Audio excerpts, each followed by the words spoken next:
What if I told you that hope, the thing that gets us out of bed, that whispers to us in the dark, might also be the most beautiful lie we've ever believed? Imagine for a moment that every dream, every goal, every prayer you've ever made was built not on truth, but on illusion. Would you still chase it? Or would you stop running altogether? The question itself is unsettling, because hope feels so natural, so necessary. But what if the very thing that keeps us alive is also the thing that blinds us to reality? Hope has been humanity's oldest drug. It keeps us alive, but it also keeps us from seeing clearly. It gives us strength, but it also chains us to fantasies we may never reach. And yet, despite its contradictions, we can't seem to live without it. We hope because, without hope, existence would feel unbearable. It's the lifeline we clutch when the waves of life threaten to drag us under. From the moment we're born, we are taught to hope. We hope our parents will love us, that our friends will stay, and that the world will reward our effort. And when it doesn't, we still keep hoping. Because to lose hope is to admit defeat, and that's something the human spirit resists at all costs. We learn, almost instinctively, that hope is safety, hope is survival, hope is meaning. Philosophers throughout history have wrestled with this paradox. Friedrich Nietzsche called hope the worst of all evils because it prolongs the torments of man. He saw it as a cruel trick, something that prevents us from seeing reality as it truly is. Yet, without it, we might collapse into despair. Hope, in his view, is both medicine and poison, a comfort that secretly torments us. In contrast, Albert Camus, the apostle of the absurd, didn't see hope as a virtue or a curse, but as an illusion that we must eventually transcend. For Camus, the point wasn't to hope for a better world, but to embrace the absurdity of this one and still live with passion. He believed that once you give up the dream of meaning, you gain the freedom to create your own. To live fully without illusions, yet still with joy, is perhaps the highest form of courage. So what is hope really?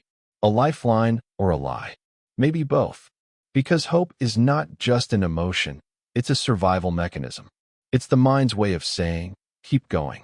The future might be different, even when there's no proof that it will be. Every major religion, every philosophy, every self-help book builds on this foundation. Hope that you'll be saved, that your suffering has purpose, that tomorrow holds redemption. It's what drives revolutions in art, love stories and wars. It is both personal and universal, intimate and collective, shaping human history in ways we rarely recognize. But hidden beneath this grand illusion is a quiet truth. Hope is also a form of denial. It denies the finality of loss, the inevitability of death, and the randomness of existence. When we say things will get better, we're not describing reality. We're rewriting it, in our minds, to make it bearable. And yet, that rewriting is precisely what allows us to endure. Hope allows us to live another day, take another risk, love another person, even when the odds are stacked against us. Imagine a world without hope. No one would try again after failure. No one would love again after heartbreak. Civilizations would crumble, creativity would die. Hope keeps us building sandcastles even as the tide comes in. But maybe, just maybe, that's not a weakness. Maybe that's what makes us divine. Because even if hope is a lie, it's a lie we choose to believe. A lie that paints color over the gray walls of existence. We tell ourselves stories about the future because without them, the present would be unbearable. But there's a dark side to this, too. Hope can become an addiction. We start living not for today, but for tomorrow. We wait for signs, for miracles, for the right time. We postpone life itself, hypnotized by the promise that something better is coming. How many dreams die in the waiting room of hope? How many people stay in unhappy relationships, unfulfilling jobs, or toxic habits, all because of that whisper? Maybe it'll change? Hope, in this way, becomes a trap disguised as light. It keeps us from making peace with what is. It lures us into the future while the present rots away. The Stoics warned about this. They said, Do not hope for events to happen as you wish, but wish for them to happen as they do. For them, peace was not found in hoping, but in accepting. Epictetus believed that only when you release the grip of expectation can you find true freedom. To live without hoping for outcomes that may never come is not pessimism, it's clarity. It's the strength to face life on its own terms, not on the terms we demand. Yet even then, there's something magnetic about hope. It refuses to die. Like a candle that flickers but never goes out, it survives every storm. You lose everything. And still, a tiny voice inside whispers, "Try again." That's not logic. That's something else entirely. Maybe hope isn't meant to be rational. Maybe it's the language of the soul. Because even in our darkest moments, when reason abandons us, hope stays. It's the invisible thread that ties us to life. We may curse it, we may doubt it, but we still reach for it in the end. So what are we to do with this paradox? Do we kill hope, as Nietzsche suggested, or embrace it blindly, as the dreamers do? The answer, perhaps, lies in balance. Hope becomes dangerous only when it blinds us to reality. But when we use it consciously, when we hope without attachment, it becomes something sacred. It's not about expecting the world to change. It's about allowing yourself to move forward, even when it doesn't. That's the quiet power of mature hope. It's not loud or naive. It doesn't promise salvation. It simply says, "I will continue." And maybe that's all we ever need to say. Hope, in its most profound form, is not about waiting for something external to save us. It is the inner light that refuses to be extinguished, even when the world seems determined to snuff it out. It is the quiet resilience in the human heart, the pulse that says, "I exist. I will act. I will continue." And yet, so often, we mistake hope for passivity. We hope for change instead of making it. We hope for love instead of giving it. We hope for meaning instead of creating it. True hope, the kind that sustains us, demands courage, action, and honesty. Consider the paradox. Hope is both a comfort and a challenge. It comforts us in suffering, yes, but it also dares us to rise above our despair. Without hope, the artist would not paint, the philosopher would not question, the explorer would not venture beyond known horizons. Hope gives birth to vision, but vision without grounding can be destructive. A hope untethered from reality becomes a fantasy. A hope clinging to illusions can imprison us. The delicate balance lies in recognizing that hope is not a guarantee. It is a choice, a conscious act to keep moving forward in the face of uncertainty. History is full of examples where hope changed the course of events. People have rebuilt societies after collapse, found love after loss, and invented entire worlds from the ashes of their failures. Hope does not prevent suffering, but it transforms suffering into purpose, endurance, and growth. Those who understand this are not naive. They are survivors of life's relentless storms.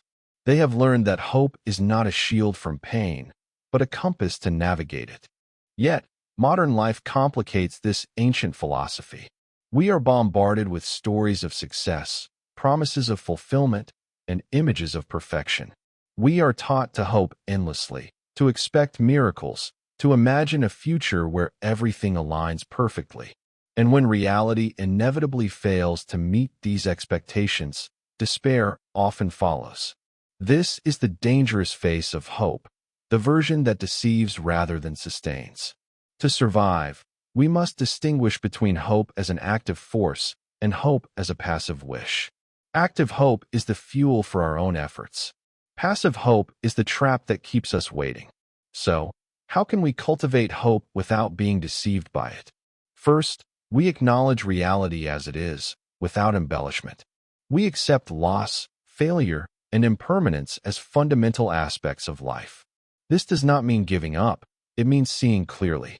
In clarity, hope becomes precise, directed, and resilient. It is no longer an illusion, but a tool. We hope not because the universe owes us something, but because we have the power to act, even in the smallest ways, to create a future worth living. Second, we detach hope from rigid outcomes. We hope for improvement, for growth, for connection, but we do not demand them. When hope is flexible, it survives setbacks. When hope is attached to expectations, it becomes fragile. Think of hope as a river rather than a fixed destination. It flows, it adapts, it nourishes, but it does not insist that the waters reach a specific shore. In this sense, hope is freedom, not chains. Third, we transform hope into presence. The future is uncertain, the past unchangeable, but the present is always accessible. When we anchor hope in the now, we turn it into action, gratitude, and creation. We no longer rely solely on what may come, but on what we can do today.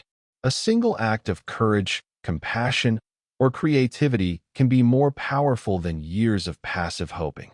Presence is the bridge between hope and reality. Finally, we recognize the sacred nature of hope. Even when it is a beautiful lie, even when it deceives us with visions that may never manifest, it is still a force that drives life forward. To hope is to affirm existence, to declare that our lives matter, that our actions matter, that tomorrow is not meaningless. This is not naive optimism.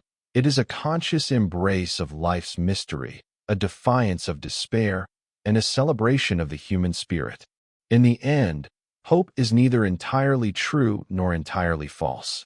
It is a paradox, a necessary illusion, a lifeline that sustains us and challenges us simultaneously. The beautiful lie of hope keeps us going not by guaranteeing happiness or fulfillment, but by giving us reason to act, to create, and to endure. To live without hope may seem honest, but it is incomplete. To live blindly in hope may seem comforting, but it is dangerous.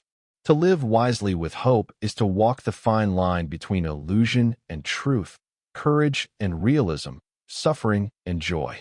Now, I invite you to reflect. What is your relationship with hope? Are you using it as a compass or a crutch?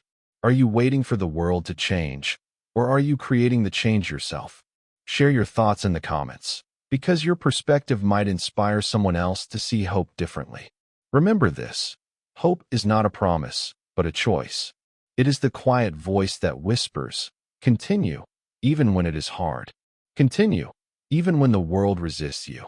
Continue, because you are alive, and life itself is worth the effort." Embrace it consciously. Act through it. Let it guide you, not blind you. If this reflection resonated with you, give this video a like and subscribe to the channel, because we explore the deepest questions about life, philosophy, and the human spirit together. Let hope be your guide, but let wisdom be your companion. Keep moving forward, and remember, sometimes the most beautiful lies are the ones that help us find the truth.